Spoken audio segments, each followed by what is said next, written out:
Beraninya kau, perempuan rendahan, pengangguran, dan murahan, menatapku dengan begitu lancang? Terdengar teriakan melengking, dan kepalaku tersentak keras ke samping akibat sebuah tamparan.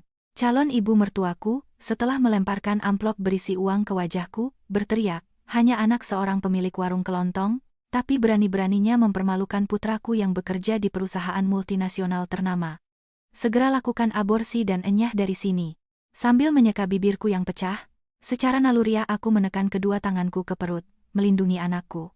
Kekasihku, Bima, pria yang telah kujadikan pusat hidupku selama 3 tahun, hanya berdiri di samping, bersembunyi di balik ibunya, memalingkan muka. Namun, wanita itu tidak pernah bisa membayangkannya.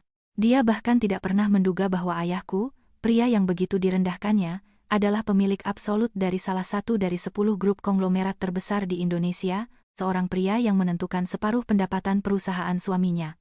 Ini adalah kisah tentang penghancuran total dan tanpa ampun terhadap sebuah keluarga arogan yang berani menyentuh seseorang yang tak seharusnya mereka sentuh. Sebelum kita mulai, jangan lupa untuk subscribe dan like video ini. Dan di kolom komentar, tuliskan dari mana Anda mendengarkan saya, dan saya akan membalasnya dengan ucapan terima kasih. Senja takdir dimulai sekarang. Ini adalah salah satu sore di mana hawa dingin musim hujan belum sepenuhnya pergi. Angin yang menusuk tulang terasa membakar ujung hidung. Cahaya berdiri menahan napas di dalam bilik toilet sempit sebuah minimarket di pinggiran Jakarta. Bau tajam pengharum ruangan murah menusuk hidung, tetapi di ruang sempit dan dingin itu, ia bahkan tidak merasakan dingin. Di telapak tangannya, tergeletak sebuah alat tes kehamilan, 2 garis, terang dan jelas. Garis-garis itu begitu tajam, seolah takdir telah membakar stempel merah membara di atas hidupnya. Cahaya perlahan menghela napas. Jantungnya berdebar begitu kencang seolah siap meremukan tulang rusuknya. Ada rasa takut, tetapi anehnya, alih-alih air mata, sebuah senyuman tersungging di wajahnya. Ia dan Bima telah bersama selama tepat 3 tahun.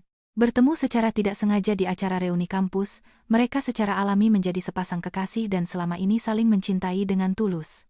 Setidaknya, itulah yang Cahaya yakini tanpa sedikit pun keraguan, mendedikasikan seluruh dirinya untuk Bima, terutama saat pria itu kesulitan mencari pekerjaan dan membutuhkan dukungan. Kehadiran seorang anak terasa seperti kelanjutan alami dari perjalanan mereka. Ia yakin bayi ini akan mengikat cinta mereka lebih erat lagi. Keluar dari toilet, Cahaya langsung menelepon Bima.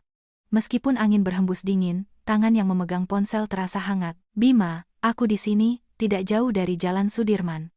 Bisa kita bertemu? Suara Bima di telepon terdengar ceria, tetapi di latar belakang terdengar musik keras dan tawa orang-orang.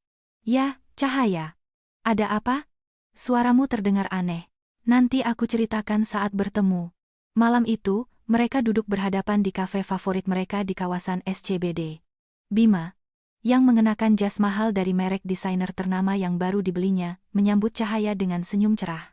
Setelah mendapatkan pekerjaan di sebuah perusahaan multinasional besar, ia menjadi lebih memperhatikan penampilannya. Jadi, ada apa? Wajahmu serius sekali. Cahaya ragu sejenak, lalu dengan hati-hati namun dengan suara bergetar, ia berkata, Bima, aku hamil. Seketika itu juga, wajah Bima membeku. Senyum cerahnya lenyap, seolah terhapus dari wajah boneka porselen. Keheningan menyelimuti. Keheningan yang menyesakkan, di mana udara seolah ikut membeku. Kakau yakin? Dalam suaranya tidak ada kegembiraan atau keterkejutan, hanya campuran aneh antara kekesalan dan kebingungan. Ya, aku sudah memeriksanya pagi ini. Bima dengan gugup mengusap rambutnya dan terdiam lama. Kakinya gelisah, matanya menatap kosong, lalu ia bertanya dengan hati-hati seolah sedang menyentuh alat peledak. Berarti, kita harus menikah sekarang. Cahaya tersenyum bahagia dan mengangguk. Ya, aku ingin melahirkan anak ini dan aku ingin menikah denganmu. Bima menghela napas dalam-dalam, seolah tanah di bawah kakinya runtuh. Dalam helaan napas itu, tidak ada sedikit pun cinta untuk Cahaya atau calon anak mereka. Begitu, ya? Tapi bagaimana aku akan memberitahu ibu? Pada saat itu, seluruh dunia Cahaya seakan runtuh. Veronica Soedarmo, ibu Bima. Cahaya belum pernah bertemu dengannya, tetapi dari cerita Bima, ia tahu wanita itu tidak mudah. Suaminya, Haryanto Soedarmo, mengelola perusahaan pemasok bahan bangunan skala menengah. Setelah mendapatkan cukup uang, mereka pindah ke kawasan elit di Pondok Indah, Jakarta Selatan. Veronica, menurut kabar, aktif dalam kehidupan sosialita, bergaul di kalangan atas. Keangkuhannya semakin menjadi-jadi setelah Bima mendapatkan posisi di departemen pemasaran sebuah perusahaan besar. Konon, ia berpenampilan glamor dari ujung rambut hingga ujung kaki, membagi orang secara kaku berdasarkan kelas, seorang snob sejati. "Kita tunggu sebentar, ya," kata Bima. "Ibu sedang sangat tegang akhir-akhir ini. Minggu depan ada acara makan malam keluarga. Aku akan coba bicara pelan-pelan." Cahaya merasakan kecemasan yang tak bisa dijelaskan merayap di punggungnya, tetapi ia hanya bisa mengangguk. "Baiklah. Tapi, Bima, kau benar-benar tidak keberatan menikahiku, kan?" Bima memaksakan senyum dan menggenggam tangannya erat. "Tentu saja tidak. Jangan khawatir, aku akan membereskan semuanya." Tapi matanya gelisah. Pandangannya menghindari wajah Cahaya dan terus berkelana. Sebenarnya, Bima tahu bahwa ibunya baru-baru ini mengatur perjodohan untuknya melalui kenalan. Gadis itu adalah putri seorang ahli bedah ternama yang memiliki klinik swasta besar dan properti mewah di pusat Jakarta. Godaan manis membisikkan bahwa menikahinya, sebagai satu-satunya anak perempuan, akan memberinya warisan miliaran rupiah. Veronica Swedarmo, begitu putranya diterima di perusahaan besar, menyombongkan diri ke semua orang. "Bima kita sekarang bagian dari masyarakat kelas atas, jadi aku akan mencarikannya istri dari keluarga yang setara. Orang miskin tidak akan kuizinkan mendekat." Bima memang datang ke pertemuan itu, tidak mampu menolak desakan ibunya. Kepada Cahaya, ia berkata hanya sekadar menyapa dan menolak dengan dingin. Namun kenyataannya, ia duduk di sana cukup lama. Lebih dari itu, saat melihat putri ahli bedah itu mengenakan pakaian desainer seharga ratusan juta rupiah dan kunci mobil Porsche-nya, ia kehilangan akal dan telah diam-diam berkencan dengannya selama 2 bulan, menikmati prospek masa depan yang gemilang. Beberapa hari kemudian, Cahaya memberitahu ayahnya tentang kehamilannya. Mereka duduk berhadapan di sofa di ruang tamu rumah sederhana mereka di sebuah kompleks perumahan tua di Rawamangun. "Ayah, aku hamil." Ayahnya, Baskara Wijoyo, terkejut sesaat, tetapi kemudian tersenyum lembut dan kerutan muncul di sudut matanya. "Pria itu, namanya Bima, kan? Kalian akan menikah?" "Iya. Bima bilang dia akan menikahiku. Minggu depan aku akan bertemu keluarganya untuk mengumumkannya secara resmi." Baskara Wijoyo mengangguk tanpa kata. "Begitu. Kalau begitu, sebagai ayahmu, aku akan ikut denganmu." Cahaya buru-buru menggelengkan kepala. "Ayah, jangan dulu. Biar aku bertemu mereka sendiri dulu, melihat situasinya. Kalau ayah langsung datang, mereka mungkin akan merasa canggung." Baskara tersenyum pahit melihat putrinya yang terlalu baik hati. "Putriku begitu peduli dengan perasaan orang lain. Baiklah, lakukan apa yang menurutmu benar." Namun, di kedalaman matanya, sebuah keputusan tegas telah terbentuk. Itu adalah tatapan yang dalam seperti danau tak berdasar, yang menyembunyikan kekuatan yang mampu melawan siapapun di dunia ini. Sebenarnya, Cahaya punya alasan kuat untuk tidak langsung memperkenalkan ayahnya. Baskara Wijoyo, secara penampilan, menjalani kehidupan seorang pensiunan biasa yang bisa ditemui di lingkungan manapun. Ia mengendarai Toyota Kijang tua berusia 15 tahun, pada akhir pekan mengenakan setelan training belel untuk berbelanja di pasar tradisional, dan dengan santai mengobrol dengan para tetangga. Namun, di kartu nama yang tersimpan di dompetnya yang usang, tertulis, Baskara Wijoyo, Chairman of the Board, Wijoyo Group. Wijoyo Group adalah sebuah konglomerat raksasa, salah satu dari 10 yang terbesar di Indonesia. Perusahaan ini memiliki 16 anak perusahaan kunci di bidang konstruksi, industri makanan, logistik, dan perhotelan, dengan omset tahunan yang dengan mudah melampaui ratusan triliun rupiah. Baskara Wijoyo adalah pemilik absolut dari kerajaan bisnis raksasa ini, tetapi ia adalah orang yang di masa mudanya telah melewati lumpur dan kemiskinan, meraih semuanya sendiri, dan karena itu benci memamerkan posisinya. Ia meminimalkan pengawalan, menolak mobil mewah, dan dalam kehidupan sehari-hari tetap menjadi ayah yang sederhana dan rendah hati. Cahaya, yang mewarisi karakternya, tidak pernah memamerkan bahwa ia adalah pewaris kekayaan besar.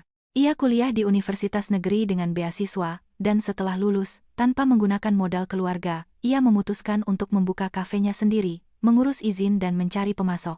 Ketika ia bertemu Bima, ia juga tidak pernah menyebutkan siapa ayahnya. Atas pertanyaan Bima yang mendesak, ia hanya mengelak, mengatakan bahwa ayahnya punya bisnis kecil-kecilan, dan satu hal lagi. Nama belakangnya adalah Prameswari, tetapi ayahnya sejak awal karirnya mempertahankan anonimitas yang ketat. Di kalangan bisnis, ia hanya dikenal sebagai Chairman Wijoyo Group. Wajahnya hampir tidak pernah muncul di media. Ia adalah orang yang hidup dalam bayang-bayang. Karena itu, baik Bima yang ambisius maupun keluarganya, tidak mungkin hanya dari nama Baskara Wijoyo bisa menebak siapa dia sebenarnya.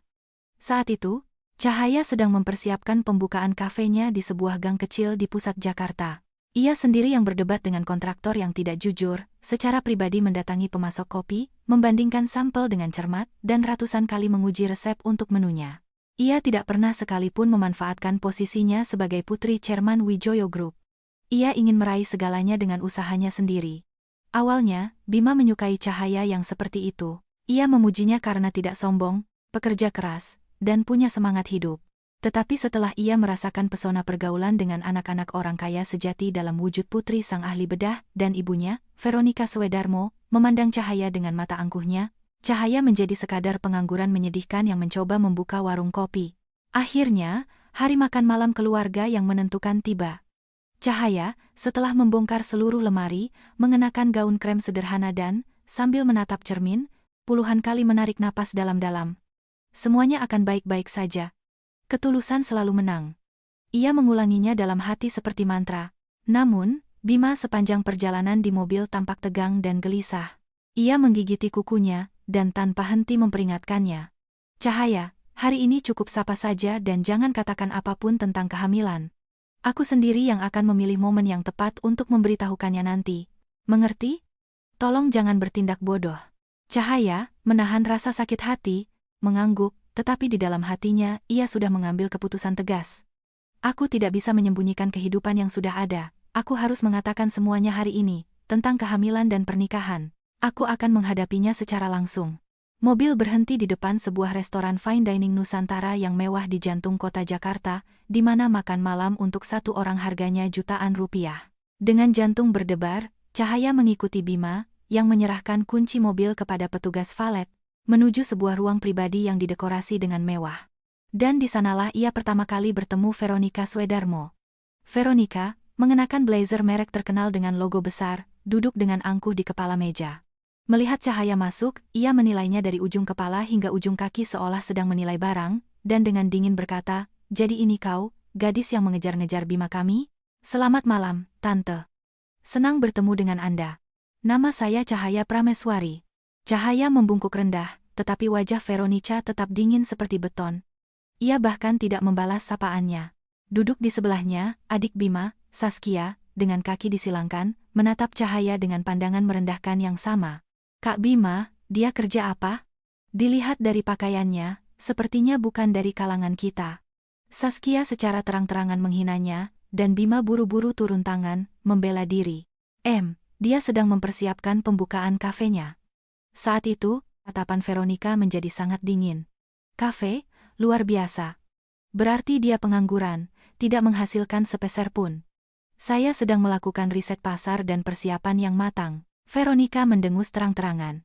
"Bima kami bekerja di departemen unggulan di salah satu perusahaan terbaik di negeri ini, dan pasangannya seorang gadis yang membuka warung kopi di pinggiran. Rasanya tidak sepadan, bukan? Betapa tidak tahu dirinya." Di seberang meja, duduk ayah Bima, Haryanto Swedarmo. Setelah pensiun, ia mengelola perusahaan pemasok bahan bangunan dan menjadi kaya baru. Secara penampilan, ia tampak pendiam, tetapi kenyataannya ia selalu memanjakan tingkah laku istrinya. Makan malam dimulai, hidangan-hidangan lezat disajikan. Tetapi suasana sejak awal sudah sangat dingin dan menyesakan. Cahaya dengan tegang menyuapkan sesendok sup kepiting ke mulutnya, tetapi tidak merasakan rasanya, seolah sedang memakan batu. Veronica dengan sengaja terus menghina Cahaya, menekannya. Sekarang banyak anak muda, yang tidak punya uang sepeser pun tapi nekat membuka kafe-kafe seperti itu. Kebanyakan mengambil pinjaman tanpa modal dan bangkrut dalam setahun. Benar-benar tidak mengukur kemampuan diri. Saskia terkikik dan menambahkan dengan sinis, "Benar. Di Jakarta banyak sekali kafe yang dibuka oleh anak-anak orang kaya karena bosan. Sulit untuk bertahan, Mbak. Apa Mbak punya keahlian khusus sebagai barista? Apa orang tua akan memberi modal untuk pembukaan?" Cahaya menggigit bibirnya hingga berdarah karena terhina. Bima, layaknya seorang pengecut, hanya berkeringat dan menatap piringnya tanpa berkata apa-apa. Cahaya, melihat penampilannya yang menyedihkan, merasakan angin dingin berhembus di dadanya. Pria ini tidak akan membelaku. Sedikit pun tidak. Pada saat itu, Veronica, seolah sedang menginterogasi, bertanya langsung, "Orang tuamu kerja apa? Apa mereka punya pekerjaan yang layak, perusahaan yang dikenal?" Cahaya, setelah ragu-ragu, menjawab dengan jujur, ayah saya punya bisnis. Bisnis apa? Tanya Veronica dengan tatapan predator. Macam-macam. Perusahaannya tidak besar. Veronica, dengan kekecewaan yang jelas, melambaikan tangannya dan mengangguk. Ia jelas memutuskan bahwa yang dimaksud adalah seorang pengusaha kecil, pemilik perusahaan mungil. Sebenarnya, Cahaya tidak bermaksud meremehkan status ayahnya. Hanya saja ayahnya sendiri selalu berkata begitu kepada tetangga. Baskara Wijoyo, saat memperkenalkan diri, tidak pernah berkata bahwa ia adalah seorang taipan, melainkan hanya, saya mengelola perusahaan kecil. Itu adalah kerendahan hati seorang pria yang mencapai kesuksesan dengan usaha luar biasa. Haryanto Soedarmo, berdeham, berkata dengan tegas, Bima kami saat ini berada pada tahap penting dalam karirnya, sebentar lagi bisa menjadi manajer. Ia membutuhkan istri yang bisa memberinya dukungan penuh. Mengelola kafe itu pekerjaan tanpa hari libur dari pagi hingga malam, bukan? Cahaya, menahan penghinaan yang memuncak, menjawab dengan sopan, mengelola bisnis sendiri memang tidak mudah, tapi saya yakin saya bisa melakukan hal yang saya sukai sekaligus menjadi pendukung yang ideal untuk Bima. Veronica tertawa tak percaya. Yakin? Tanpa uang, tapi dengan kepercayaan diri yang tidak berdasar seperti itu. Tidak ada lagi alasan untuk bersabar, tidak ada lagi jalan untuk mundur. Cahaya, dengan tatapan tegas, mulai berbicara. Tidak bisa ditunda lagi. Sebenarnya, ada sesuatu yang ingin saya sampaikan kepada Anda. Semua pandangan di ruangan itu tertuju padanya. Cahaya, mengepalkan tinjunya, dengan suara bergetar namun jelas, berkata, saya hamil. Saya mengandung anak Bima. Kami ingin bertanggung jawab dan menikah. Dalam sekejap, udara di ruangan mewah itu membeku. 1-2 detik. Hening. Dan kemudian, wajah Veronica berubah karena amarah menjadi topeng iblis. Apa? Hamil? Dalam suaranya bercampur ketidakpercayaan, kengerian, dan penghinaan. Saskia, melempar sumpitnya ke meja, menjerit. Kakak, apa itu benar? Kau yakin anak di perutnya itu anakmu? Mungkin kita perlu tes DNA? Mata Cahaya memerah karena terhina, tetapi ia mengangguk tegas. Ya, saya sudah memastikannya 2 kali di klinik. Veronica, tidak mampu menahan amarahnya, memukul meja dengan kepalan tangannya dan melompat berdiri. Beraninya kau bertingkah begitu kotor? Kau sadar tidak bisa mendekati Bima kami begitu saja?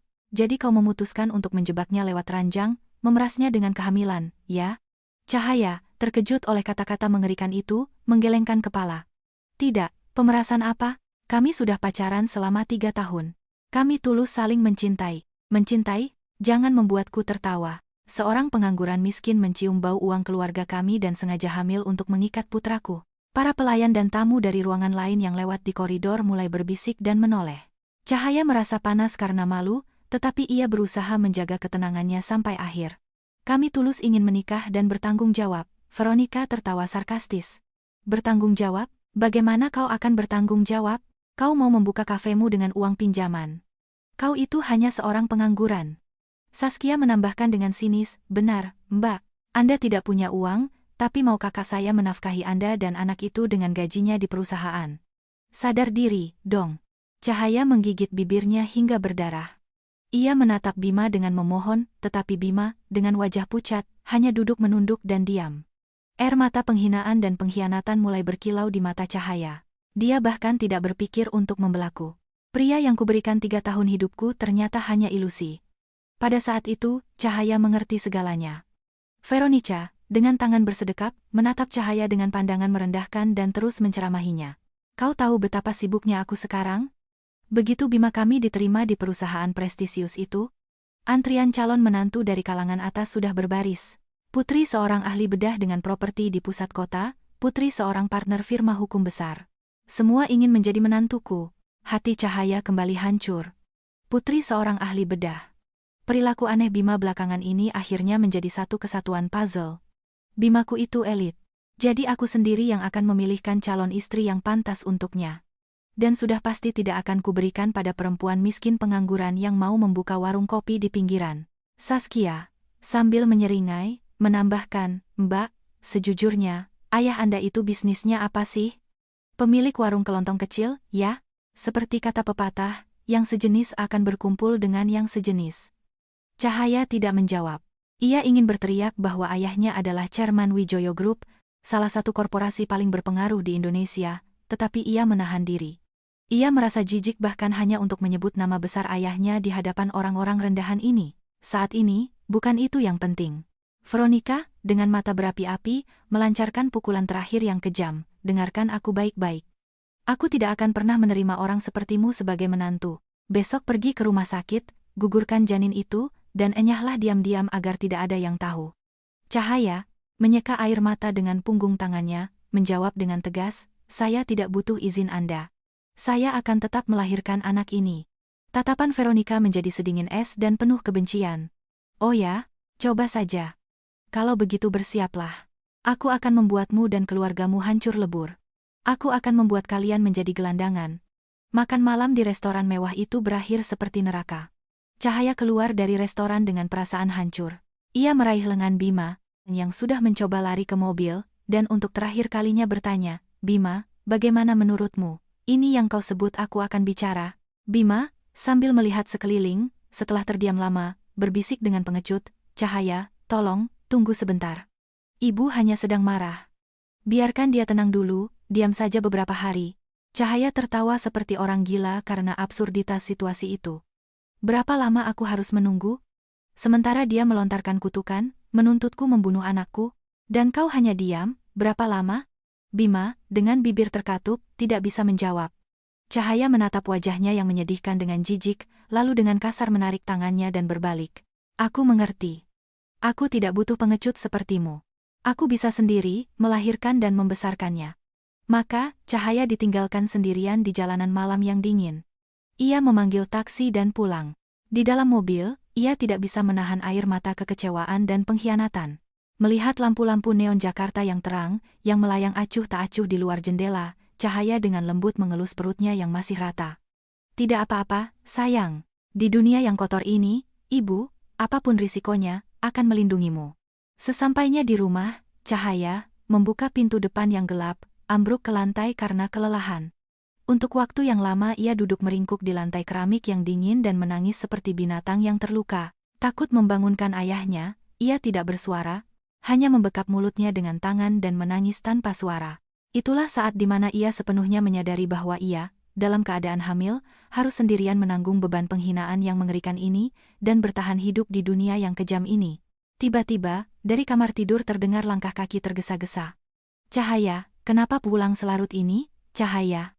Ayahnya yang terbangun, Baskara Wijoyo, keluar ke ruang tamu dan, melihat putrinya ambruk di lantai lorong dengan pipi basah oleh air mata, terpaku di tempat. Wajahnya yang biasanya lembut seketika menjadi dingin dan keras. Tanpa mengenakan sandal, ia diam-diam mendekati putrinya yang gemetar dan berlutut di sampingnya. Ia memeluk bahunya dengan tangannya yang kasar. Ada apa? Siapa yang membuatmu seperti ini? Cahaya, melihat wajah ayahnya yang tak terbatas kebaikan dan keandalannya, tidak bisa lagi menahan diri, dan semua sakit hati dan luka yang terpendam meluap seperti bendungan yang jebol. Baskara Wijoyo diam-diam mengangkat putrinya dan membawanya ke sofa di ruang tamu. Ia diam-diam mengelus punggungnya, dengan sabar menunggu sampai ia tenang.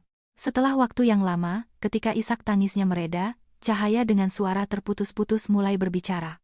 Ayah, mereka menyebutku pemburu harta. Mereka bilang aku sengaja hamil untuk mengikat putra mereka yang bekerja di perusahaan besar. Tatapan Baskara Wijoyo saat itu menjadi sedingin es Arktik. Tangannya yang besar, yang mengelus punggung putrinya, berhenti sejenak, tetapi suaranya, yang menenangkan putrinya, tetap lembut. Dan apa jawabanmu? Aku bilang aku tidak akan menyerah, bahwa bahkan sendirian pun aku pasti akan melahirkan anak kami. Baskara Wijoyo memeluk putrinya erat dan mengangguk tegas. Bagus, kau bertahan, seperti seharusnya putriku. Dan aku, apapun risikonya, menghargai keputusan beranimu. Cahaya, dengan mata bengkak karena menangis, menatap ayahnya. Rasa sakit hati mencekiknya. Ayah, kalau saja aku langsung bilang siapa ayah sebenarnya, mereka pasti akan memperlakukanku berbeda. Baskara Wijoyo tersenyum pahit. Itu sama sekali tidak penting. Orang yang mengubah sikap mereka tergantung pada statusmu hanyalah sampah. Yang penting adalah bagaimana mereka memperlakukanmu saat mereka menganggapmu gadis biasa. Itulah level mereka yang sebenarnya. Cahaya membenamkan wajahnya di dada ayahnya, kembali menangis. Baskara Wijoyo, sambil mengelus kepalanya, berkata pelan namun jelas, seolah bersumpah. Cahaya, ayah diam karena kau yang menginginkannya. Tapi mereka memperlakukan darah dagingku seperti serangga, itu tidak bisa ayah terima. Suaranya tenang, seperti keheningan sebelum badai, tetapi di dalamnya terasa tekad yang mengerikan dan tak tergoyahkan, yang hanya dimiliki oleh seorang pria yang membangun kerajaan bisnis raksasa dengan tangan kosong.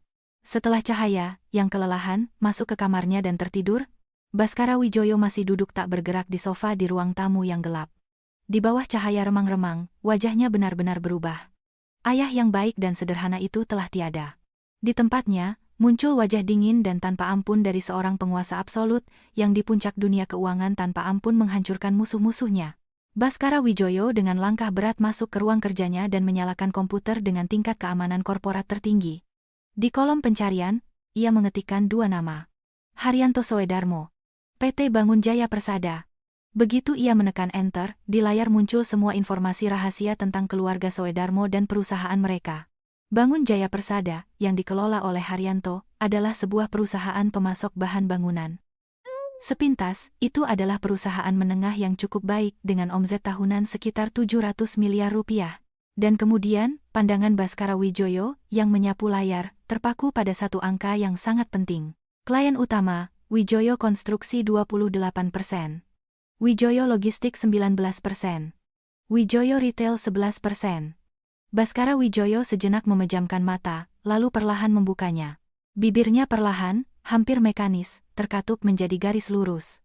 Porsi anak perusahaan Wijoyo Group dalam total omzet Bangun Jaya Persada adalah 58%, lebih dari setengahnya. Faktanya, Bangun Jaya Persada adalah parasit yang bertahan hidup dari remah-remah yang dilemparkan Wijoyo Group.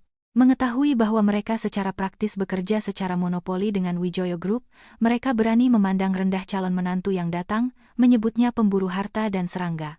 Dan semua itu ditujukan kepada satu-satunya putri berharga dari pemilik absolut klien utama mereka, yang bisa setiap saat memutus pasokan oksigen mereka. Baskara Wijoyo mengeluarkan telepon khusus untuk komunikasi darurat dari sakunya. Sudah lewat tengah malam, tetapi ia tidak ragu. Ini saya. Segera adakan konferensi video.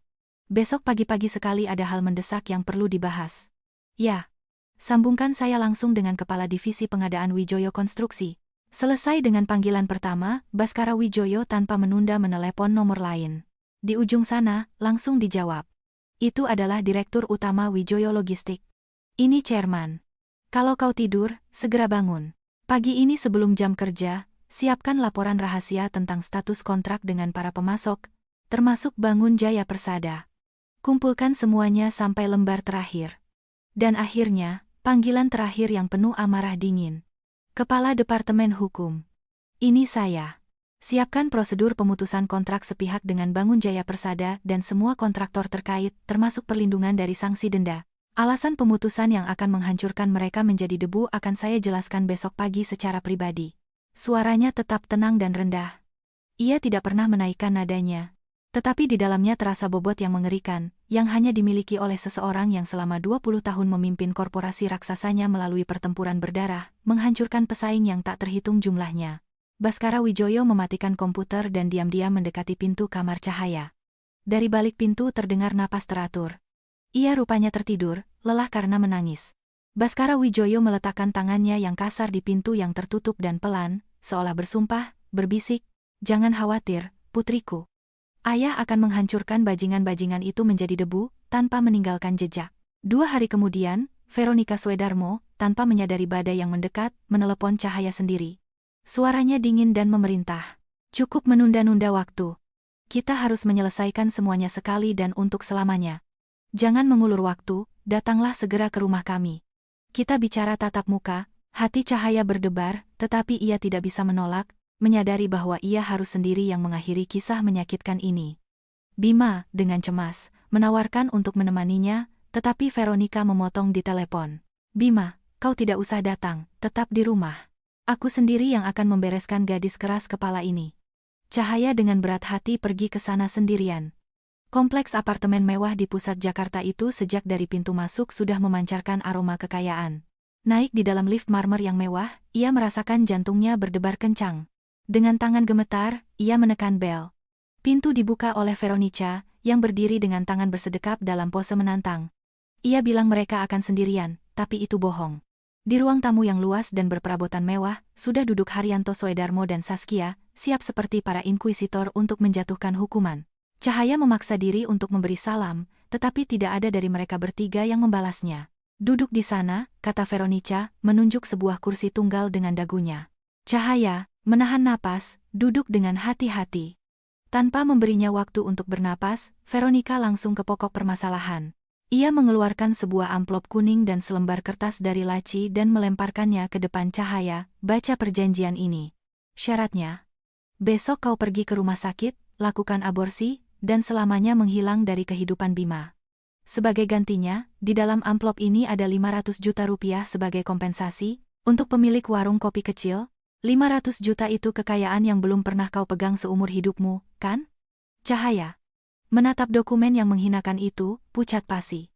Darahnya mendidih karena penghinaan. Tante Veronica, saya tidak butuh uang, sepeser pun tidak. Uang Anda tidak saya butuhkan. Veronica mendengus menghina. Hah, tidak butuh uang?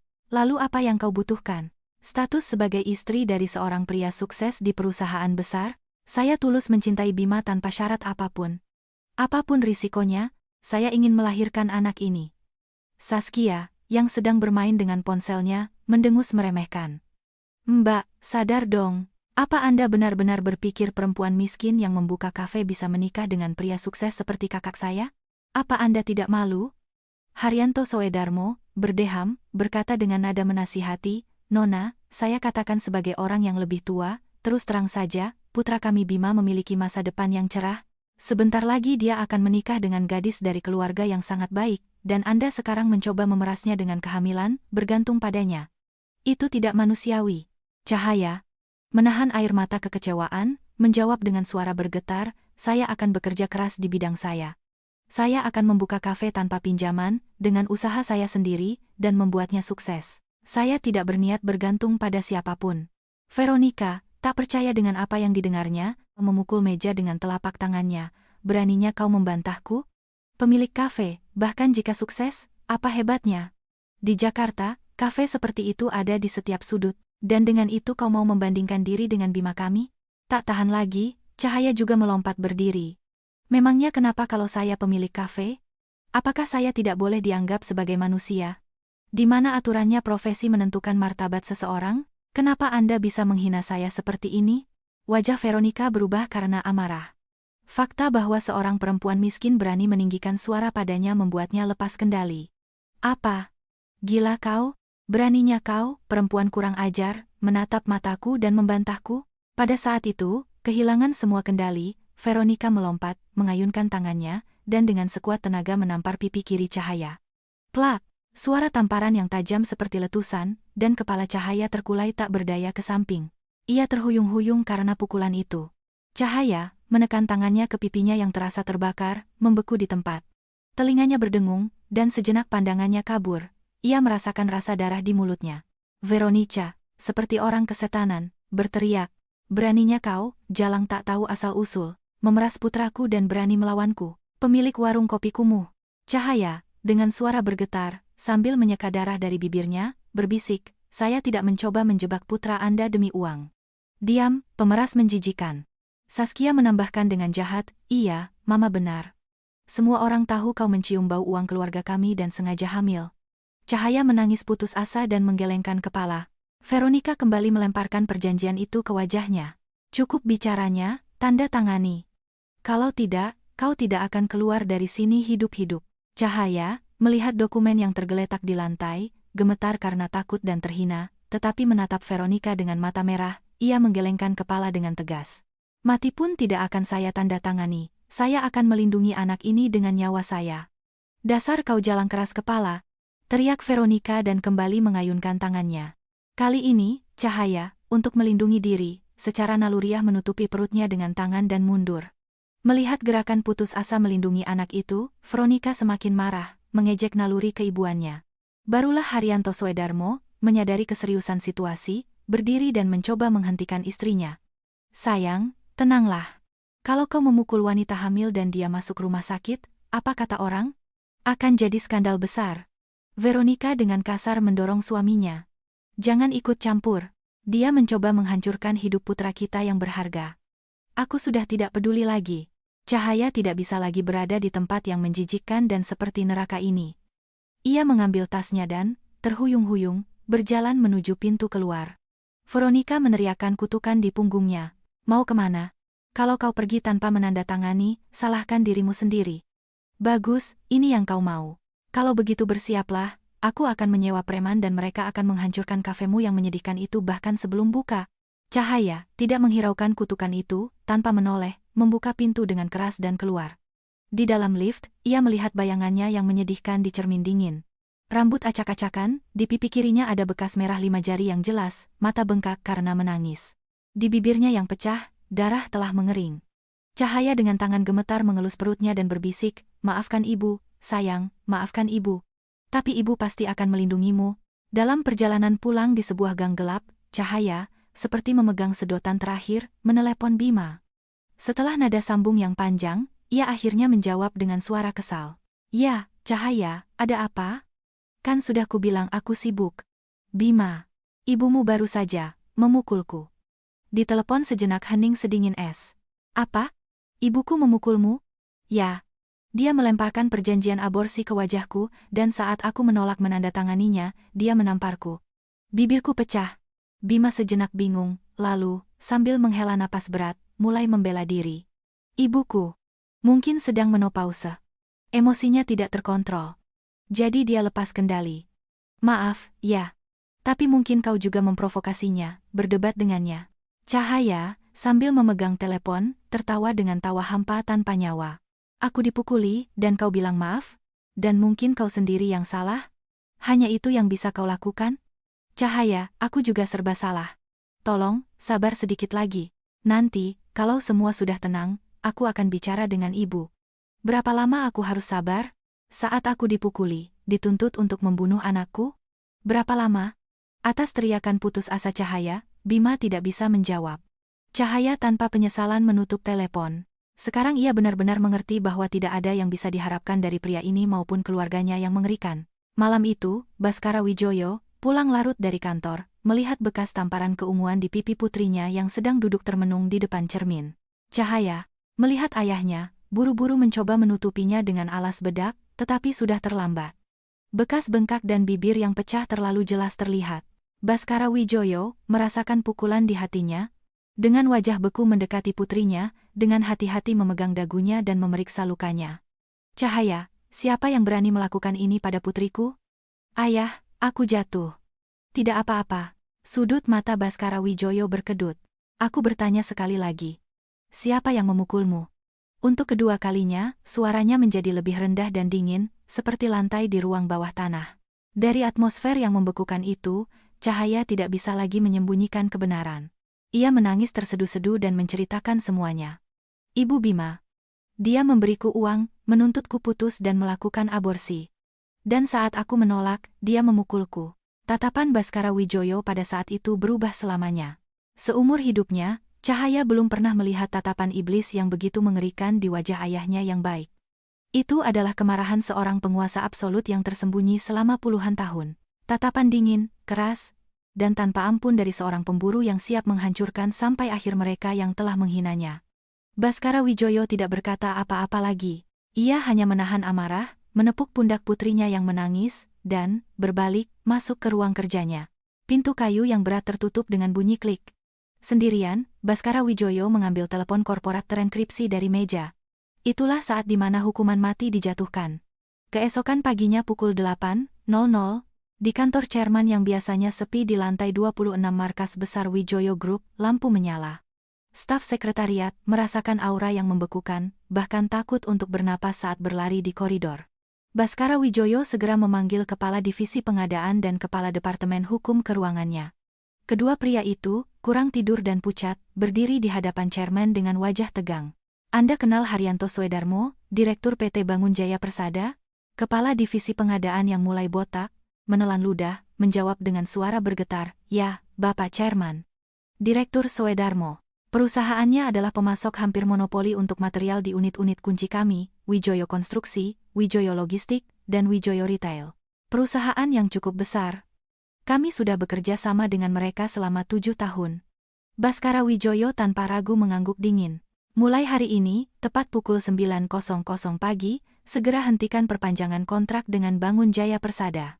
Dalam kuartal ini, tinjau ulang semua kontrak dengan mereka di semua unit dan putuskan. Kepala Divisi Pengadaan terkejut, matanya membelalak. Memutuskan kontrak dengan mitra 7 tahun? Dalam satu hari? Hal seperti ini belum pernah terjadi dalam sejarah korporasi. Bapak Chairman, bagaimana mungkin kita tiba-tiba memutuskan semua kontrak? Alasan resmi apa yang akan kita berikan? Cacat kritis pada pengiriman material terakhir dan kegagalan dalam reevaluasi. Sebut saja karena pengetatan prosedur audit internal. Putus pasokan oksigen mereka. Berdiri di sebelahnya, seorang pengacara elit, memperbaiki kacamatanya, berkata dengan cemas, Bapak Chairman, jika kita secara sepihak memutuskan kontrak monopoli, Bangun Jaya Persada bisa menuntut kita dengan ganti rugi yang sangat besar. Baskara Wijoyo, bersandar di kursinya, menjawab dengan dingin dan tenang, biarkan mereka menuntut. Bertindaklah sesuai dengan klausul force majeure dalam kontrak kita. Sewa pengacara terbaik. Pastikan mereka dihancurkan secara hukum tanpa celah. Ketika kedua eksekutif itu, setelah menerima perintah, bergegas keluar, Baskara Wijoyo kembali mengambil ponsel pribadinya. Kali ini ia menelepon seorang kenalan lama dengan koneksi luas di kalangan pemerintah dan bisnis. Ini saya. Butuh satu bantuan. Kau punya koneksi di Direktorat Jenderal Pajak? Bisakah kau selidiki kondisi keuangan sebuah perusahaan pemasok bahan bangunan? Sampai ke detail terkecil. PT Bangun Jaya Persada. Haryanto Soedarmo. Ya, atur ini sebagai pemeriksaan pajak khusus mendadak berdasarkan laporan anonim, agar tim investigasi segera berangkat. Selesai menelepon, Baskara Wijoyo menatap dingin ke jendela panorama kantornya. Gedung-gedung pencakar langit Jakarta berkilauan di bawah sinar matahari pagi. Ia, yang memegang nasib ribuan orang di kota ini, melihat bayangan wajah dinginnya di kaca dan pelan, seperti binatang buas, bergumam. Mereka berani memukul putriku yang berharga. Itu saja. Tidak perlu lagi penjelasan atau kata ampun. Seminggu berlalu, seperti badai. Haryanto Soedarmo duduk di kantornya yang luas, memegangi kepalanya. Suatu pagi yang tenang, dari mesin faks keluar selembar kertas dari Wijoyo Konstruksi, sebuah berita seperti petir di siang bolong. Pemberitahuan penghentian perpanjangan kontrak pasokan. Sehubungan dengan pelaksanaan audit internal dan peninjauan kembali kualitas material yang dipasok, mulai besok semua pasokan dihentikan. Haryanto memperbaiki kacamatanya, menyeka keringat. Jantungnya mencelos. Penghentian? Omong kosong apa ini? Kerjasama selama 7 tahun tanpa celah dan tiba-tiba seperti ini. Dengan wajah pucat, ia langsung menelepon Kepala Divisi Pengadaan Wijoyo Konstruksi. Halo, ini Haryanto Soedarmo dari Bangun Jaya Persada.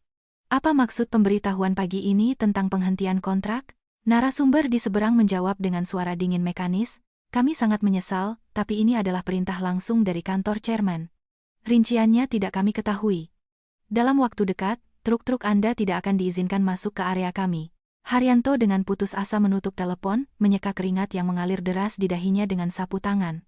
Penghentian pasokan ke Wijoyo Konstruksi berarti kehilangan 28% dari omzet tahunan, sebuah bencana nyata, tapi kemalangan tidak berhenti di situ. Beberapa hari kemudian, pemberitahuan pemutusan kontrak yang sama persis datang dari Wijoyo Logistik dan kemudian dari Wijoyo Retail. Seolah-olah tangan raksasa tak terlihat mencekik lehernya, unit-unit kunci Wijoyo Group satu persatu tanpa penjelasan menghentikan kerjasama. Haryanto, menyadari keseriusan situasi, dengan panik mulai menelepon mitra lain di industri, mencoba mencegah kebangkrutan. Tetapi, yang mengejutkan, reaksi orang-orang yang kemarin masih akrab dengannya menjadi sedingin es. Rumor tak sedap mulai menyebar di pasar. Katanya, Bangun Jaya Persada sedang tidur. Pak Haryanto, Anda kan tahu, kami juga harus hidup. Kalau kami berhubungan dengan Anda sekarang, perusahaan kami juga hancur. Sebaiknya kita jangan saling kontak dulu. Mitra-mitra lama satu persatu mulai menghindari teleponnya. Pertemuan untuk kontrak baru dibatalkan di saat-saat terakhir. Perusahaan itu terisolasi sepenuhnya. Sebagai puncaknya, manajer dari bank utama mereka menelepon. Pak Haryanto, dengan sangat menyesal saya sampaikan keputusan komite kredit kami. Sehubungan dengan risiko yang terkait dengan penghentian kerjasama dengan klien utama Anda, Wijoyo Group, peringkat kredit perusahaan Anda diturunkan secara drastis. Akibatnya, batas kredit Anda dipotong dari 400 miliar menjadi 120 miliar rupiah. Dan kami juga meminta Anda untuk melunasi sebagian pinjaman berjalan sebesar 280 miliar rupiah paling lambat besok. Haryanto menjatuhkan telepon. Kakinya lemas, dan ia ambruk ke lantai. Kontrak yang ia bangun seumur hidupnya diputus. Mitra yang pernah berbagi suka duka dengannya berbalik punggung. Bank menuntut pengembalian uang, ini bukan kebetulan atau nasib buruk. Jelas sekali bahwa seseorang dengan kekuatan tak terlihat yang sangat besar secara sengaja menghancurkan PT Bangun Jaya Persada. Siapa? Siapa di balik semua ini? Apa salahku? Haryanto dengan tangan gemetar mengambil sebatang rokok dari laci dan menyalakannya. Di atas meja yang penuh abu, asap keputusasaan mengepul. Sementara itu, Veronica Swedarmo yang sombong juga menghadapi serangkaian kejadian aneh dan tidak menyenangkan. Di klub sosialita elit di mana ia selama bertahun-tahun menjadi ratu, setelah membayar iuran keanggotaan yang tidak sedikit, kenalannya tiba-tiba berhenti berbicara dengannya. Wanita-wanita yang ia pameri tentang pernikahan putranya dengan putri ahli bedah mulai menghindarinya. Teman-temannya, istri para pengusaha yang biasa makan siang dengannya di restoran mahal, satu persatu membatalkan janji dengan alasan urusan mendadak. Apa mereka gila? Beraninya mereka menghindariku? Gerutu Veronica, menatap dirinya di cermin salon kecantikan. Tapi kebingungannya tidak berlangsung lama. Pukulan paling mengerikan menimpa keluarga Swedarmo. Baik ke kantor maupun ke rumah, datang surat resmi dengan stempel merah dari Direktorat Jenderal Pajak. Pemberitahuan pelaksanaan pemeriksaan pajak khusus terhadap PT Bangun Jaya Persada sehubungan dengan adanya informasi mengenai penggelapan pajak. Haryanto menatap surat itu, gemetar. Pandangannya menjadi gelap. Sebenarnya, pembukuan Bangun Jaya Persada memiliki banyak rahasia kotor yang sama sekali tidak boleh terungkap ke permukaan, kontrak fiktif untuk menghindari pajak, penggelapan dana pribadi oleh direktur, dan dana ilegal di rekening senilai beberapa ratus miliar rupiah. Karena ketergantungan yang berlebihan pada Wijoyo Group, mereka berulang kali melakukan transaksi ilegal dengan kedok kickback. Jika semua ini terungkap dalam pemeriksaan khusus, perusahaan akan bangkrut, dan ia sendiri akan dipenjara. Ini adalah akhir. Beberapa hari kemudian, di berita ekonomi muncul berita utama, perusahaan berkembang PT Bangun Jaya Persada diambang kebangkrutan, setelah pemutusan kontrak dengan Wijoyo Group. Pemeriksaan pajak khusus dimulai atas dugaan penciptaan kas gelap. Haryanto, duduk di depan televisi di ruang tamu yang gelap, menatap layar dengan hampa. Perusahaan yang ia dedikasikan seumur hidupnya, dan kesejahteraan keluarganya yang dibangun di atas uang haram, runtuh seperti rumah kartu. Perlahan, menyakitkan, tetapi tak terhindarkan. Sementara keluarga Swedarmo jatuh ke dalam jurang, Cahaya, tidak tahu tentang badai yang mengamuk di luar, dengan tenang mengurus urusannya. Bima, yang merasakan datangnya bencana, dengan putus asa mencoba menghubunginya. Puluhan panggilan tak terjawab dan pesan panjang membanjiri ponselnya. Cahaya, melihat nama Bima di layar, dengan ekspresi dingin mengabaikannya. Kadang-kadang, lelah dengan gangguannya, ia menjawab, tetapi percakapan itu singkat. Cahaya, tolong. Angkat teleponnya, kita perlu bicara, meluruskan kesalahpahaman. Ayo kita bertemu. Tidak ada yang perlu dibicarakan denganmu. Sampai jumpa. Cahaya, tolong. Aku salah. Aku akan membuat ibuku minta maaf berlutut. Kembalilah. Baru sekarang? Di mana kau saat aku bersembunyi di balik roknya? Cukup, jangan telepon aku lagi. Cahaya dengan dingin memutus pembicaraan. Perasaannya terhadap Bima telah mati pada hari itu di restoran. Pria yang di saat paling sulit dan memalukan tidak melindunginya dan anak mereka, melainkan bersembunyi di belakang ibunya, dan pada saat yang sama berselingkuh dengan putri seorang ahli bedah, menimbang-nimbang kekayaannya. Itu saja sudah cukup untuk memutuskan semua hubungan. Cahaya sudah hamil 4 bulan. Perutnya mulai sedikit membulat, dan karena perubahan hormon, ia menderita mual di pagi hari yang parah. Tetapi ia tidak pernah membiarkan dirinya lemah dan terus gigih mempersiapkan pembukaan kafenya. Ia berdebat dengan kontraktor di lokasi konstruksi yang berdebu, secara pribadi mengunjungi pemasok kopi meskipun mual, dan sepanjang malam menyempurnakan resep minuman andalannya. Ayahnya, Baskara Wijoyo, tidak melarangnya. Sebaliknya, ia diam-diam mendukung usahanya untuk mandiri. Setiap pagi ia bangun lebih awal dan memasak sarapan untuknya sendiri. Ketika ia tidak bisa makan apapun karena mual, Taipan yang masuk dalam jajaran 10 orang terkaya di negeri ini mengenakan celemek dan memasakkan bubur gandum untuknya. Ayah, tidak usah, aku bisa sendiri. Ayah kan lelah. Duduk diam. Wanita hamil tidak boleh di dapur. Makan apa yang ayah buat? Ia mengatakannya dengan nada agak kasar, tetapi tangannya, yang menuangkan bubur ke mangkuk, lebih lembut dari tangan koki manapun. Suatu malam, Cahaya, sambil mengelus perutnya, bertanya kepada ayahnya yang sedang menonton berita. Ayah, apa akhir-akhir ini tidak ada hal buruk yang terjadi pada keluarga Bima? Dengan perusahaannya, misalnya? Baskara Wijoyo mengalihkan pandangannya dari koran dan menatap putrinya dari atas kacamatanya. Kenapa kau bertanya? Kemarin Bima menelepon dengan sangat panik, terengah-engah, terus bertanya, perusahaan ayah sebenarnya apa? Bergerak di bidang apa? Suaranya gemetar seperti orang gila. Baskara Wijoyo, tanpa mengubah ekspresi, membalik halaman koran dan dengan tenang menjawab, dan apa yang kau katakan padanya? Seperti biasa, bahwa ayah punya bisnis kecil-kecilan. Aku bilang itu bukan urusannya, dan aku tutup telepon.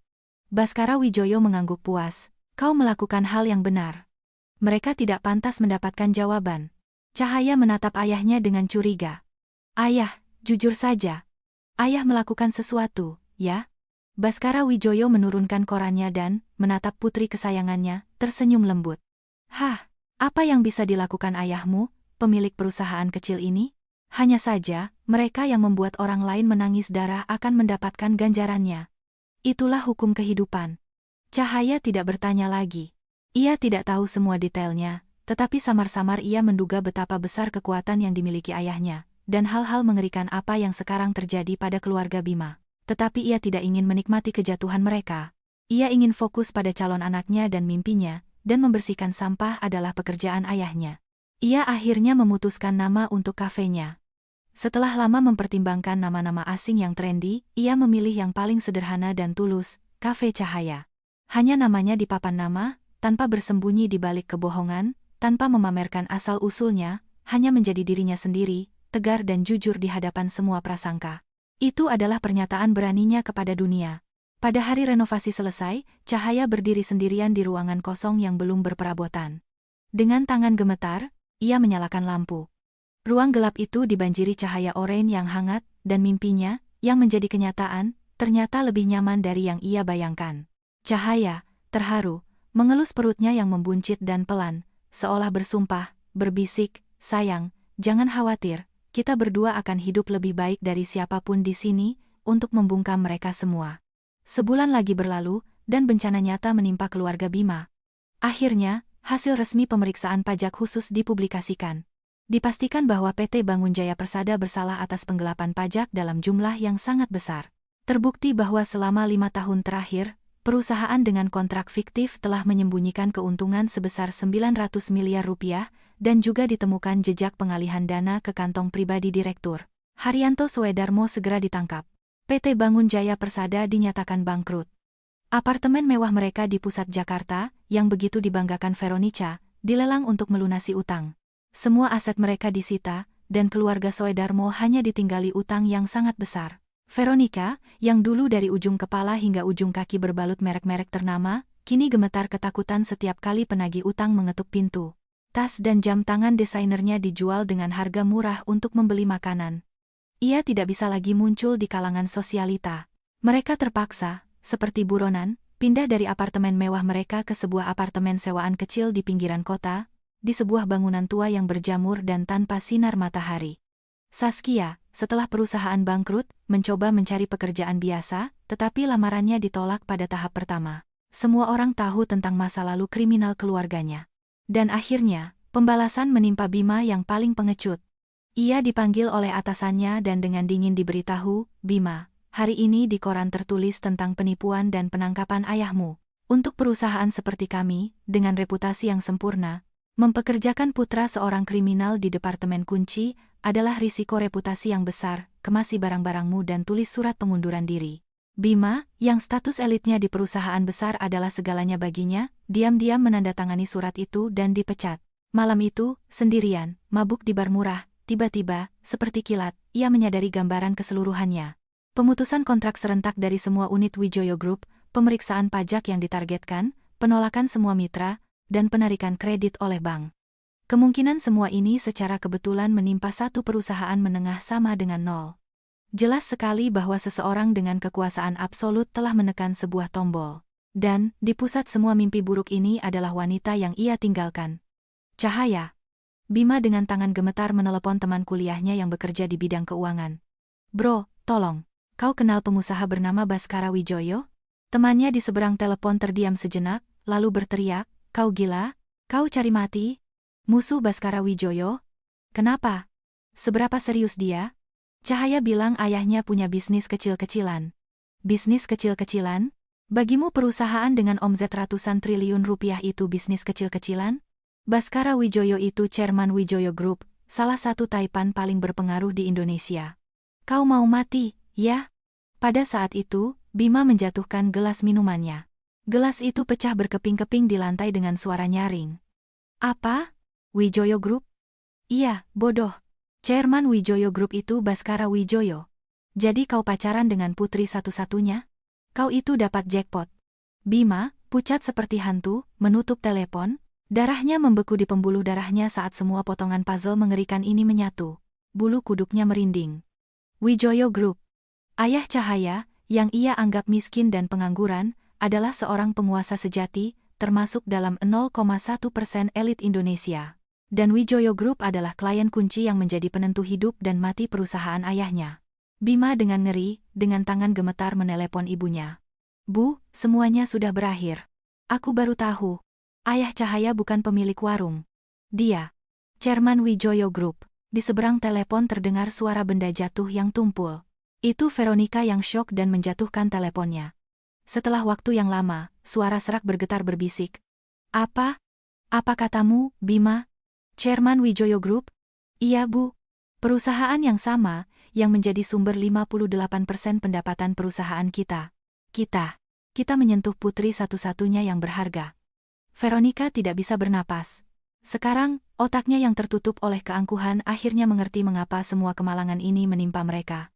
Pemutusan kontrak mendadak, pengkhianatan mitra, penarikan kredit oleh bank, dan pemeriksaan pajak yang ditargetkan. Semua itu adalah hasil dari satu gerakan jari penguasa absolut, Baskara Wijoyo, yang putrinya berani ia pukul. Veronica, kehilangan kekuatan, ambruk ke lantai. Ya Tuhan, siapa? Siapa yang telah kita sentuh? Kita telah menyentuh iblis itu sendiri. Keesokan paginya, di apartemen kumuh mereka di pinggiran kota, tempat mereka melarikan diri dari penagih utang, bel pintu berbunyi. Veronica, yang tidak tidur semalaman, dengan ngeri mengira itu adalah penagih utang lagi, dan dengan hati-hati membuka pintu, lalu membeku. Ia melihat di ambang pintu Cahaya, berdiri dengan wajah dingin tanpa ekspresi, dan di belakangnya, seperti gunung, berdiri seorang pria. Alih-alih jaket tua, ia mengenakan setelan mahal yang dijahit dengan sempurna, memancarkan aura kekuasaan yang luar biasa. Itu adalah wajah tetangga pendiam yang sama yang ia lihat di foto-foto. Tetapi tatapannya, itu adalah tatapan seorang kaisar yang memerintah puluhan ribu orang, dingin, dalam, dan menusuk hingga ke jiwa. Dari saku dadanya terlihat kartu nama emas. Veronica secara naluriah menatapnya. Baskara Wijoyo, Chairman of the Board, Wijoyo Group. Lutut Veronica gemetar. Ia hampir jatuh. Baskara Wijoyo dengan suara dingin dan rendah berkata, bolehkah kami masuk? Itu bukan pertanyaan, itu perintah. Veronica mundur, dan pemandangan ruang tamu yang kumuh terlihat. Di lantai, pucat seperti hantu, duduk Haryanto Soedarmo, Saskia, dan Bima, yang telah menjadi bayangan dirinya sendiri. Melihat Baskara Wijoyo, ketiganya membeku ngeri. Bima menjatuhkan garpunya. Baskara Wijoyo menunjuk sofa tua dengan dagunya. Jangan berdiri, duduk. Itu adalah perintah yang tidak mungkin tidak dipatuhi. Semua, seperti penjahat, diam-diam duduk di lantai. Baskara Wijoyo dengan hati-hati mendudukkan Cahaya di sofa dan menatap orang-orang yang menyedihkan ini seperti serangga, dengan tenang memulai. Saya rasa saya tidak perlu memperkenalkan diri. Kalian sudah merasakan sendiri siapa saya. Tidak ada yang berani mengucapkan sepatah kata pun. Baskara Wijoyo menatap putrinya dengan lembut. Ia duduk diam, dan di bawah gaun longgarnya, perutnya yang membuncit sudah terlihat. Tatapannya sejenak menghangat, tetapi, berbalik ke keluarga Soedarmo, kembali menjadi sedingin es. Saya mendapat laporan bahwa putri satu-satunya yang berharga di rumah kotor ini telah dipukuli dan dihina. Veronica, sambil menangis, mulai tergagap, menyatukan kedua tangannya memohon. Bapak Chairman, ini salah paham. Saya sedang marah. Saya tidak sadar apa yang saya lakukan. Baskara Wijoyo dengan suara sedingin es memotongnya. Kalau Anda sedang marah, boleh memukul anak orang lain? Terlebih lagi wanita hamil, yang membawa darah dagingku di dalam rahimnya?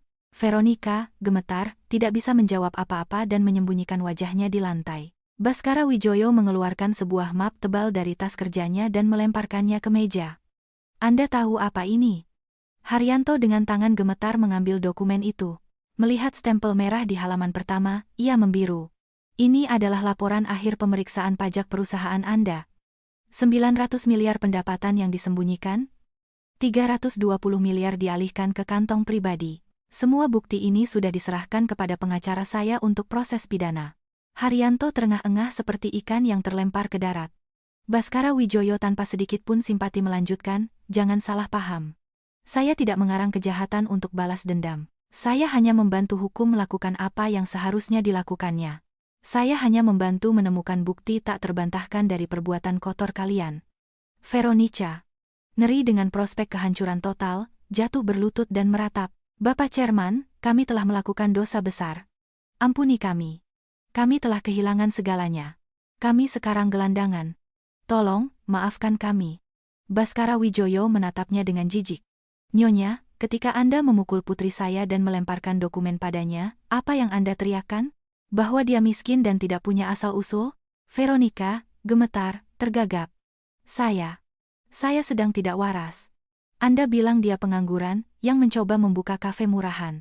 Tidak pantas untuk putra Anda yang bekerja di perusahaan besar. Suara Baskara Wijoyo menjadi rendah seperti geraman binatang buas. Kalau begitu, dengarkan. Saya, Baskara Wijoyo, 20 tahun yang lalu memulai dengan mendorong gerobak menjual kue di pinggir jalan. Bagi orang seperti Anda, saya juga miskin, pengangguran. Putri saya ingin membuka usahanya sendiri, dengan usahanya sendiri, tanpa mengambil sepeser pun uang orang lain. Apa yang memalukan dari itu? Yang memalukan adalah meremehkan dan menghina orang yang bekerja jujur, mengukur mereka dengan uang kotor Anda. Itulah kerendahan yang sebenarnya. Haryanto, yang terancam penjara, juga jatuh berlutut dan menangis.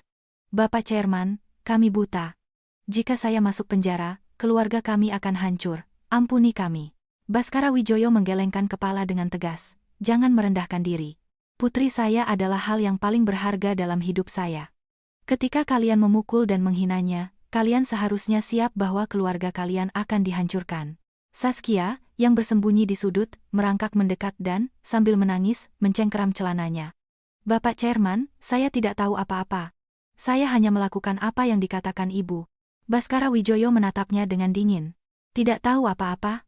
Dan ketika ibumu memukuli putriku, kau berdiri di sampingnya dan tertawa, menyebutnya pemeras? Untuk mulut kotormu itu, kau akan membayarnya seumur hidupmu, bekerja di minimarket 24 jam dan bersembunyi dari penagih utang. Saskia, menutup mulutnya dengan tangan, ambruk ke lantai. Akhirnya, Baskara Wijoyo menatap orang yang paling menjijikkan baginya, Bima Nugraha. Bima, seperti terdakwa di pengadilan, menjawab dengan gemetar, iya, ayah. Siapa ayahmu? Jawab. Ketika wanita yang kau sumpahi cinta, yang mengandung anakmu, dipukuli oleh ibumu, apa yang kau lakukan? Bima tidak bisa menjawab. Ia malu atas kepengecutan dan pengkhianatannya. Seorang pengecut yang bersembunyi di balik rok ibunya dan tidak bisa melindungi wanitanya tidak bisa menjadi pemimpin. Sampah sepertimu tidak bisa bekerja di perusahaan besar. Pemecatanmu adalah layanan kecilku untuk masyarakat. Bima, menutupi wajahnya dengan tangan, meratap seperti binatang buas. Aku salah. Maafkan aku. Cahaya, maafkan aku. Baskara Wijoyo, menyadari bahwa pembicaraan lebih lanjut tidak ada gunanya, berdiri. Ia meraih tangan Cahaya dan berjalan menuju pintu keluar. Di pintu, ia berbalik untuk terakhir kalinya dan mengucapkan vonisnya. Penghancuran hukum keluarga Anda akan dilanjutkan tanpa ampun. Pajak, kejaksaan, semua akan melakukan tugas mereka. Saya tidak akan menghentikan proses ini. Bayarlah dosa-dosa kalian seumur hidup, merangkak di dalam lumpur. Veronica, menggaruk lantai, berteriak, tolong, ampuni kami. Baskara Wijoyo, dengan tatapan jijik terakhir pada mereka, tidak menoleh lagi. Ia menggenggam erat tangan putri kesayangannya dan keluar. Ketika pintu logam yang berat itu tertutup, di ruang tamu yang hancur hanya tersisa jeritan putus asa dan isak tangis yang mengerikan. Itulah akhirnya, total dan definitif. Di dalam lift, Cahaya akhirnya merasa lega dan menatap ayahnya dengan lembut. Ayah marah? Sekarang sudah lebih baik? Baskara Wijoyo melepaskan topeng kaisar tanpa ampunnya dan kembali menjadi ayah yang baik dan sederhana. Ya, ayah sudah membersihkan sampah. Sekarang rasanya lega. Cahaya, terharu, memeluk lengannya erat. Terima kasih, ayah. Terima kasih sudah melindungiku. Baskara Wijoyo mengelus kepalanya. Tujuan hidupku bukan membangun kerajaan bisnis, tapi agar kau, Cahaya, bahagia dan tidak pernah menangis. Itu segalanya bagiku. Di dalam mobil, bersandar di kursi belakang, Cahaya menatap pemandangan yang melintas di luar jendela. Di hatinya ada campuran aneh antara kelegaan dan rasa dingin. 3 tahun yang didedikasikan untuk seorang pria yang mengkhianatinya di saat paling sulit. Sekarang semuanya telah berakhir. Baskara Wijoyo melihat putrinya di kaca spion, bertanya pelan, Cahaya, kau tidak menyesali keputusanku? Cahaya, setelah berpikir sejenak, menjawab dengan tegas, tidak, sedikit pun tidak. Aku bahkan merasa lebih lega. Baskara Wijoyo tersenyum. Bagus. Hebat, putriku. 2 bulan yang kejam berlalu, dan pengadilan menjatuhkan vonis akhir. Haryanto Soedarmo dinyatakan bersalah dan dijatuhi hukuman 2 tahun penjara dengan masa percobaan 4 tahun dan denda yang sangat besar. PT Bangun Jaya Persada secara final dinyatakan bangkrut. Semua properti mereka dijual untuk melunasi utang. Keluarga Soedarmo pindah ke sebuah rumah kontrakan kumuh di pinggiran kota. Veronica, yang dulu bersinar di kalangan sosialita, kini sepanjang hari duduk di rumahnya yang gelap dan berjamur seperti mayat hidup. Saskia tidak mendapatkan pekerjaan, menjadi kasir malam di sebuah minimarket 24 jam. Dan Bima, yang kehilangan segalanya, pada suatu malam hujan, mabuk dalam keputusasaan menelepon Cahaya. Cahaya, ini aku. Jangan tutup telepon. Maafkan aku brengsek. Mari kita mulai semuanya dari awal. Cahaya, mendengarkan ratapan mabuknya, menjawab dengan dingin, Bima Nugraha, jangan salah sangka. Bagiku kau sudah mati. Jangan telepon aku lagi. Aku jijik bahkan mendengar suaramu. Cahaya, jangan tinggalkan aku. Jangan merendahkan dirimu. Aku tidak butuh pengecut yang lari saat sulit. Ia menutup telepon dan memblokir nomornya. Bima ambruk ke lantai bar, akhirnya menyadari betapa berharganya harta yang telah ia sia-siakan karena kesombongan dan kepengecutannya. Tapi semua sudah terlambat. Sementara itu, kehidupan Cahaya, yang telah bangkit, berubah drastis. Ketika ia hamil 8 bulan, kafe Cahaya miliknya akhirnya dibuka. Meskipun lokasinya sederhana, sejak hari pertama antrian sudah mengular di depan pintu. Minuman andalannya, yang ia kembangkan semalaman, menjadi viral di media sosial. Orang-orang menyukai suasana hangat dan tulus di tempatnya. Baskara Wijoyo, Chairman Wijoyo Group, sering kali kabur dari para sekretarisnya, duduk dengan sweater lamanya di meja sudut dan minum kopi buatan putrinya. Tidak ada yang menduga bahwa pria sederhana ini adalah salah satu orang paling berpengaruh di negeri ini. Ia tersenyum bahagia melihat putrinya, yang meskipun hamil, bekerja dengan energik dan gembira. Di musim dingin, Cahaya, setelah mengatasi semua kesulitan, melahirkan seorang putri yang sehat dan cantik, yang ia beri nama Vera. Baskara Wijoyo, menggendong cucu mungilnya, tidak bisa menahan air mata. Pria baja yang selama 20 tahun memimpin kerajaannya melalui pertempuran berdarah, luluh di hadapan cucu kecilnya. Cucuku yang cantik. Kakek akan menyingkirkan semua duri dari jalanmu dan akan selalu melindungimu. Cahaya, berbaring di ranjang rumah sakit, tersenyum bahagia melihat ayahnya yang menangis seperti anak kecil. Ayah, terima kasih. Terima kasih sudah ada di sisiku di saat paling sulit. Baskara Wijoyo mendekatinya dan memegang tangannya. Cahaya, kau tahu apa itu balas dendam yang sesungguhnya? Cahaya menatapnya dengan mata jernih. Membalas perbuatan mereka dengan cara yang sama? Bukan.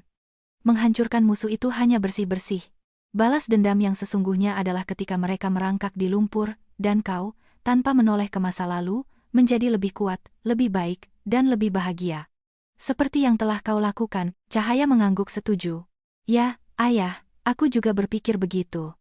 Aku sekarang adalah orang paling bahagia di dunia. Setahun berlalu, kafe Cahaya menjadi salah satu tempat paling populer di daerah itu. Pada akhir pekan, antrian panjang mengular di depan. Cahaya, menidurkan putrinya yang sudah tumbuh besar di sudut kafe yang nyaman, bekerja dengan senang hati. Ia mempekerjakan 2 asisten, dan bisnis berjalan sangat baik sehingga sudah ada pembicaraan untuk membuka cabang kedua. Ia bukan lagi wanita lemah dan ketakutan itu. Ia telah menjadi pemilik bisnis yang percaya diri, kuat, dan sukses. Pada suatu hari musim semi yang cerah, ketika bunga-bunga bermekaran, seorang wanita asing yang tampak kelelahan masuk ke kafe. Terlihat jelas bahwa ia sedang hamil. Ia duduk sendirian di meja sudut dan lama menatap kosong. Cahaya, merasakan keakraban yang aneh, mendekatinya. Selamat siang. Mau pesan apa? Oh, maaf. Teh hangat yang paling murah saja. suaranya serak dan bergetar menahan tangis. Cahaya dengan tenang menatap wajah sedihnya, mata bengkak dan merah. Tatapan putus asa itu terasa sangat akrab. Persis seperti tatapannya setahun yang lalu di cermin lift setelah diusir dari rumah keluarga Swedarmo. Cahaya membawakannya secangkir teh kamomil yang harum dan beberapa kue kering.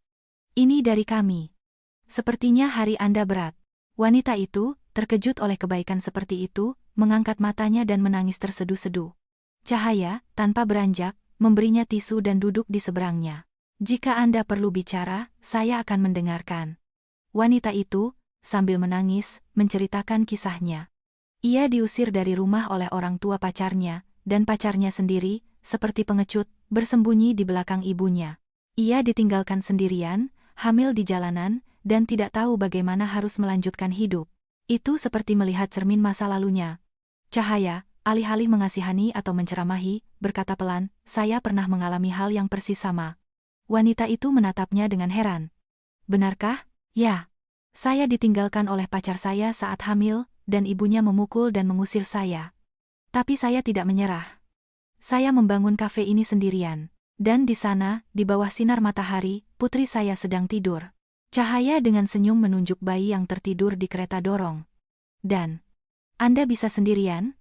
tanya wanita itu tak percaya. Cahaya tersenyum lembut namun tegas.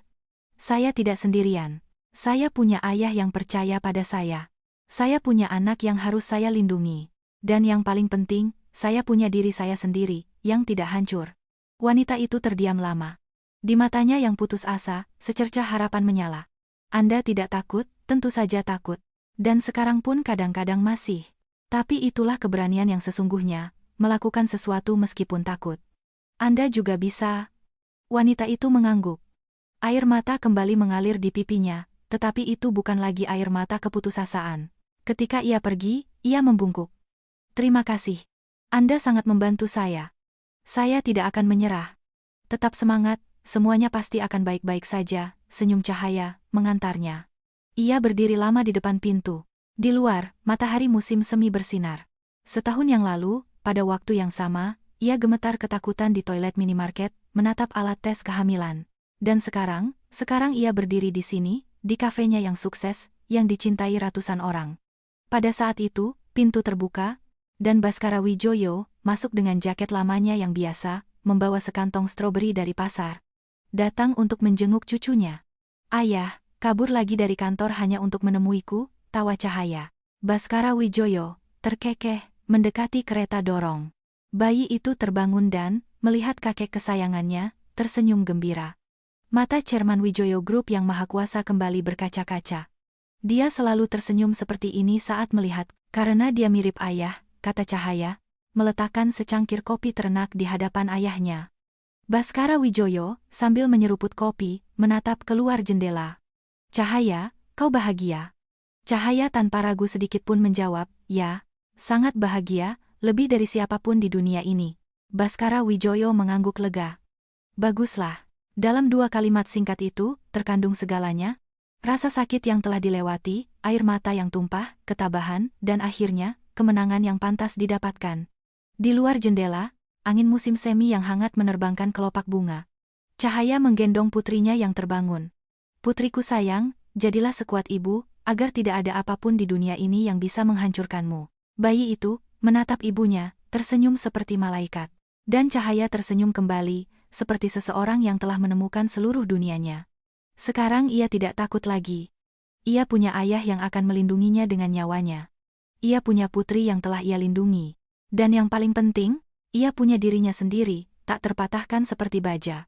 Dan kafe kecil yang hangat ini. Ruang miliknya sendiri, dibangun dengan tangannya, dengan namanya di papan nama. Musim dingin yang kejam dan dingin yang ia lalui akhirnya berganti dengan musim semi yang menyilaukan. Dan musim semi ini tidak ia dapatkan sebagai hadiah. Ia sendiri yang dengan tegar dan gigih mencapainya. Dan musim semi ini hanyalah permulaan. Jika Anda telah mendengarkan cerita ini sampai akhir, tolong tinggalkan komentar. Saya sudah mendengarkan, dan saya akan sangat berterima kasih. Terima kasih.